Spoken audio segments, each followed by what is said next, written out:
Hello, everybody, and welcome to Creepy Monday. Today, I will be reading The Keyhole. A man went to a hotel, and walked up to the front desk to check in. The woman at the desk gave him his key, and told him that on the way to his room, there was a door with no number that was locked, and no one was allowed in there. Especially no one should look inside that room under any circumstances. So he followed the instructions of the woman at the front desk, going straight to his room and going to bed. The next night his curiosity would not leave him about the room. With no number on the door, he walked down the hall to the door and tried the handle. Sure enough, it was locked. He bent down and looked through the wide keyhole. Cold air passed through it, chilling his eye. What he saw was a hotel bedroom, like his, and in a corner was a woman whose skin was completely white. She was leaning her head against the wall, facing away from the door.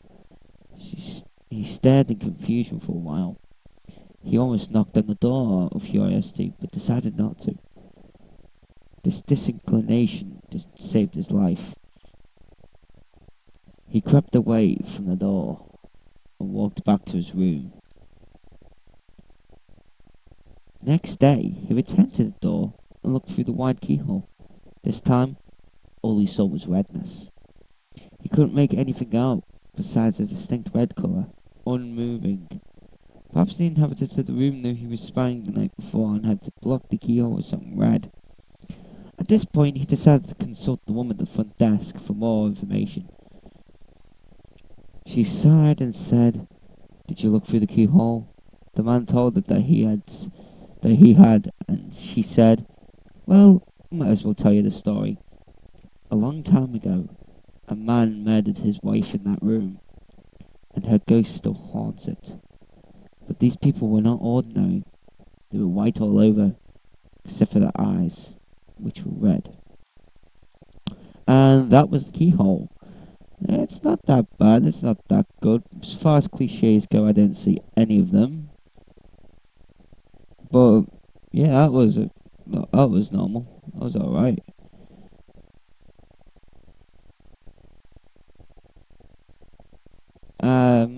You know what, I gotta read 2 for you. 2! Because I'm a nice guy. I'll be right back. Right, we're back. And now I'll be reading The Gift. Okay, let's do this. Message begins. We made a mistake. That is the simple, undeniable truth of the matter. However painful it might be, the flaw was not in our observatories, for those machines were as perfect as we could make them, and they showed us the unfiltered light of truth. The flaw was not in the predictor, for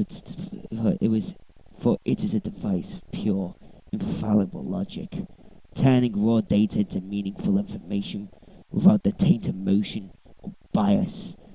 No, the flaw was within us, the orchestrators of this disaster, the sentinels who fought themselves beyond such failings. We are responsible. It began a short while ago, as these things are measured less than 6 by 6 DLI ago. Though I suspect our system's measure will mean very little by the time anyone receives this transmission. We detected faint radio signals from a blossoming intelligence, 2 by 40 DLIs outward from the galactic core. As photons travel, at first crude and unstructured, these leaking broadcasts quickly grew in complexity and strength, as did the messages they carried. Through our observatories we watched a world of strife and violence, populated by a barbaric race of short-lived, fast-breeding vermin. They were brutal and uncultured things which stabbed and shot and burned each other with no regard for life or purpose.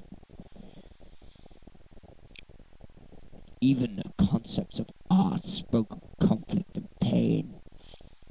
They divided themselves according to some bizarre cultural patterns and set their every industry to cause of death. They terrified us, but we were older and wiser and so very far away. So we did not fret. Then we watched them split the atom and breach the heavens within the breath of one single short generations. And we began to worry. When they began actively transmitting messages and greetings into space, we felt fear and horror.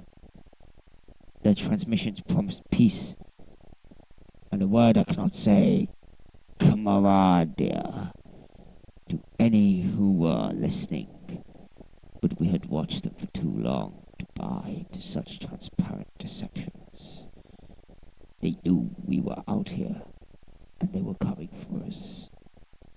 The orchestrators consulted the predictor, and the output was dire. They would multiply, grow, and flood out their home system like some uncountable tide of devourer worms, consuming all that lay in their path.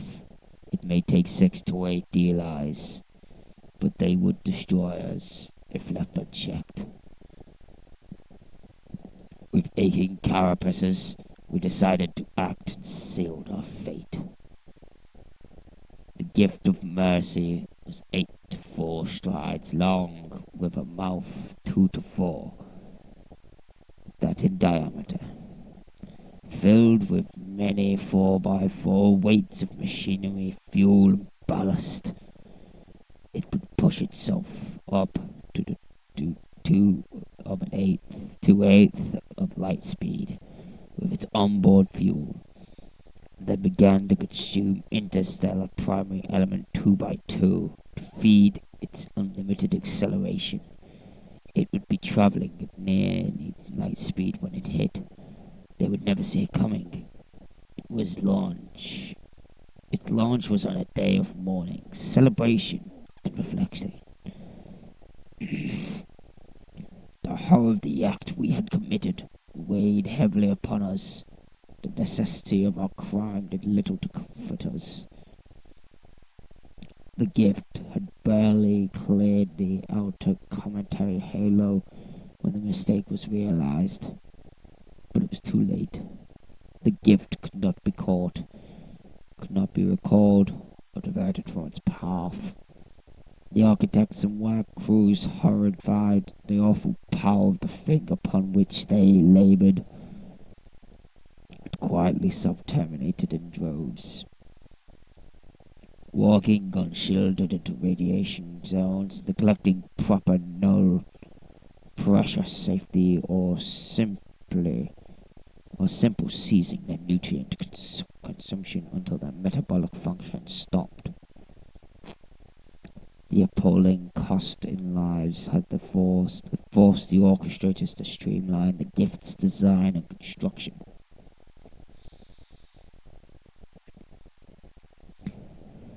There had been no time for the design or implementation of anything beyond the simple, massive engines and the stabilizing systems.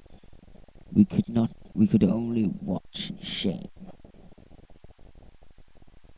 and horror as the light of the genocide faded into infrared against the distant void.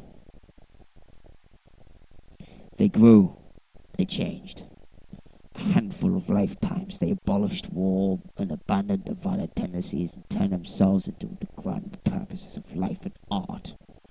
We watched them remake first themselves, and then the world. Their frail, soft bodies gave way to gleaming metals and plastics. It unified their people through an omnipresent communications grid, produced art of such power and emotion, likes of which the galaxy have never seen before, or again, because of us. They converted their home world into a paradise by their standards, and many 10 to 6s of them poured out into the surrounding system with rapidity and vigour that we could only envy. With bodies built to survive every environment, from the daylit surface of the innermost world to the atmosphere of the largest gas giant, the cold void in between. They set out to sculpt a system into something beautiful. At first we thought them simple miners, stripping the rocky planets and moons for vital resources. But then we began to see the purpose to their constructions. The artworks carved into every surface, traced across the system, and glittering lights and dancing fusion trails. And still our terrible gift approached. They had less than 2x2 daylight to see it, following so closely on the tail of its own light. And that time, oh so brief, even by their fleeting lives. More by 10x10 sentinels prepared for death. Lovers exchanged last words, separated by worlds, on the tyranny of light speed. Their planet-side engineers worked frantically to build sufficient transmission infrastructure to upload the countless masses with the necessary neural modifications, while those above dumped lifetimes, music, and literature from the data banks to make room for passengers. Those lacking the required hardware or the time to acquire it to consign themselves to death, lashed out in fear and pain, or simply went about their lives as best they could under the circumstances. The gift arrived suddenly, the light of its impact visible in our skies, shining bright and cruel, even to the unaugmented ocular receptor. We watched as we wept for our victims, dead so many dear lives before the light of their doom had even reached us.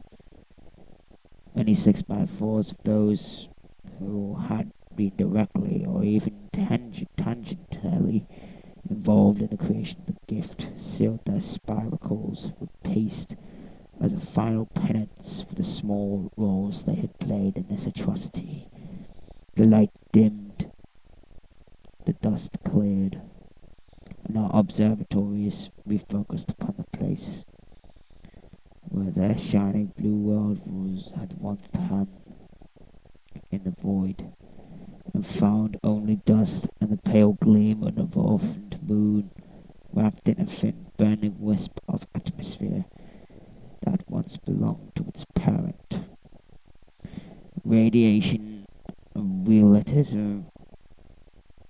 relativistic shrapnel had wiped out much of the inner system, and continent-sized chunks of molten rock carried screaming ghosts outward into interstellar escape velocities, damned to wander the great void for eternity. The damage was apocalyptic, but not complete. The shadows of the outer world, tiny points of light emerged, thousands of fusion trails, single ships and world ships, and everything in between. Many 10x6s of our survivors in flesh and steel, memory banks ready to rebuild. For a few moments we felt relief, even joy, and we filled with hope that their culture and art would survive the terrible blow we had dealt them. Then came their message, tightly focused at our star, transmitted simultaneously by hundreds of the ships. We know you are out there, and we are coming for you. Message ends. Well, that was a pretty good and lengthy one, wasn't it? As far as cliches go, it wasn't. It was actually quite original.